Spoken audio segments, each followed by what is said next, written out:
BRS के कारगुजार सदर और वजीर के तारक रामाराव ने कहा है कि केसीआर की फिल्म 30 नवंबर को ब्लॉकबस्टर साबित होने वाली है और इसकी सेंचुरी लगना यकीनी है। रियासती वजीर केटीआर ने भी मुलावाड़ा हल्के में मुनक्किदा बीआरएस पार्टी इजलास में शिरकत की और खिताब किया। उन्होंने कहा कि हमारी तेलंगाना की कहानी हमारे लीडर हमारे वजीर आला केसीआर ने लिखी, स्क्रीन प्ले और डायरेक्ट किया। ये एक ब्लॉकबस्टर था। केटीआर ने कहा, कांग्रेस और बीजेपी को अपनी शदीद तनकीद का निशाना बनाते हुए आवाम से अपील की है कि वो असेंबली इंतखाबात में बीआरएस के उम्मीदवारों को वोट देकर भारी अक्सरियत से कामयाब बनाएं। खलीलवाड़ी मैदानंलो बहिरंग सभा పెట్టిండు అన్లా చెప్పిండు। आज मैं एक मासूम बच्ची की शादी एक नटखट लड़के के साथ कर रहा हूं। मैं जानता हूं कि ये नटखट लड़का है। नटखट అంటే అతుషారు పిల్లగాడు, అమాయకపు పిల్ల। ఒక అమాయకపు ఆడపిల్ల పెళ్లి ఒక అతుషారు పిల్లగాంతో చేస్తున్నా।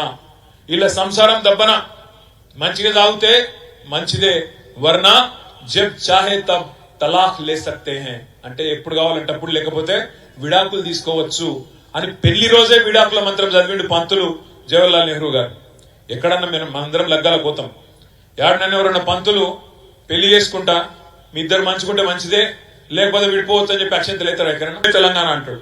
మరి ఇప్పుడు బ్రిటిష్ వాడు వచ్చి మనం అన్నాడు అనుకో, మేమే ఇచ్చినాం మీకు స్వతంత్రం అని, ఎట్లా అనిపిస్తుంది? సుర్రు మన కాలది, ఎడమకాలు చెప్పు తీసుకొని దౌడ మీకు తప్పబుద్ధి కాదు, ఇది కూడా గట్లే అనిపిస్తుంది। ఇచ్చేటందుకు నువ్వేవనివి?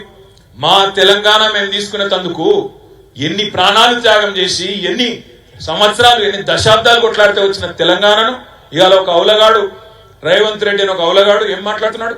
ఉస్మానియా విద్యార్థులను పట్టుకొని అడ్డం ఇది కూలీలు అంటావు, వాళ్ళదేముంది పొరగాలేదు, కేటీఆర్ బీరు బిర్యానీకి పైసలు ఇచ్చింది కావచ్చు అందుకే నోటికొచ్చినట్టు ఒరుతురని మాట్లాడతాడు।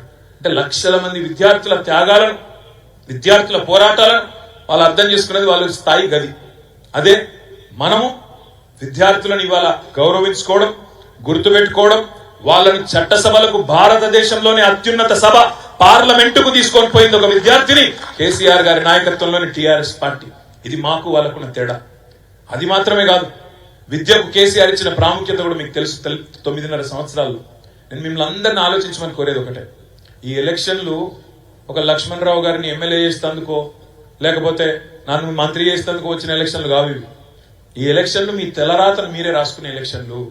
ఆగమాగమైపోయి తెలంగాణను ఎవరి చేతిలో పడితే మన చేతిలో పెట్టే ఎలక్షన్ కాదు ఇది। దయచేసి ఆలోచించండి।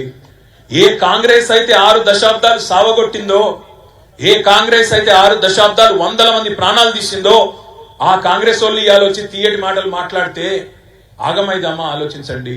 ఇవాళ మన పోరాటం ఇక్కడ నిలబడడానితో కాదు, మన పోరాటం కాంగ్రెస్ అనే సంస్థతో,